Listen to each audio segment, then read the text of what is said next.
మన దేశ ప్రధాని నరేంద్ర మోడీ గారిని తెలంగాణ ముఖ్యమంత్రి రేవంత్ రెడ్డి గారు ఉత్తర కొరియా అధ్యక్షుడు కిమ్తో పోల్చారు. కిమ్ లాగా మోడీ గారు పరిపాలిస్తున్నారు, కిమ్ లాగా వ్యవహరిస్తున్నారు అంటూ నేను మీడియా చిట్ చాట్లో మాట్లాడారు. ఆ విషయాలు ఇవాళ పేపర్లో కూడా హైలైట్ అయ్యాయి. మరీ ఇలా మాట్లాడటం కరెక్ట్ కాదు కదా. కిమ్తో మోడీ గారిని పోల్చడం ఏందండి? కిమ్ అనే వ్యక్తి ఒక నెగిటివ్ పర్సనాలిటీ.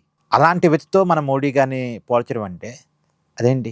ఇప్పుడు కిమ్ లాగా వ్యవహరిస్తే రేవంత్ రెడ్డి గారు మోడీ గారికి వ్యతిరేకంగా ఇలా మాట్లాడగలుగుతారా? ఈ మాట అనగలుగుతారా? ఇమీడియట్గా ఎన్కౌంటర్ చేసి పడేసేవాడు కదా కిమ్ అయితే. తనకు వ్యతిరేకంగా కామెంట్ చేస్తే, తనను వ్యతిరేకిస్తే, తనను విమర్శిస్తే ఇమీడియట్గా జైల్లో పడేస్తాడు కదా, లేదా ఎన్కౌంటర్ చేసి పడేస్తాడు. ఇవాళ స్వేచ్ఛగా మోడీ గారికి వ్యతిరేకంగా రేవంత్ రెడ్డి గారు మీడియాతో కూర్చొని మాట్లాడగలుగుతున్నారు అంటే మోడీ గారు కిమ్ కానట్టేగా. కాబట్టి అలా మాట్లాడకూడదు. ఇప్పుడు ముందుగా రేవంత్ రెడ్డి గారు వివరణ ఇవ్వాల్సింది ఏంటంటే, ఆయన హిట్లర్తో పోల్చుకొని మాట్లాడిన దాని మీద వివరణ ఇవ్వాలి. హిట్లర్ స్ఫూర్తితోటి హైడ్రా పెట్టాను అని రేవంత్ రెడ్డి గారు అన్నారు. దానికి ముందు క్లారిటీ ఇవ్వాలి. ఇప్పుడు రేవంత్ రెడ్డి గారు ఎందుకు ఇలా మాట్లాడారంటే, ఇప్పుడు మీనాక్షి నటరాజన్కి సంబంధించిన కేసు వ్యవహారం, ఆ కేసు సంబంధించిన విషయాలని బీజేపీ వాళ్ళకి కాంగ్రెస్ వాళ్ళు అందించారు అనేటువంటి విషయమే చర్చ జరుగుతుంది కదా.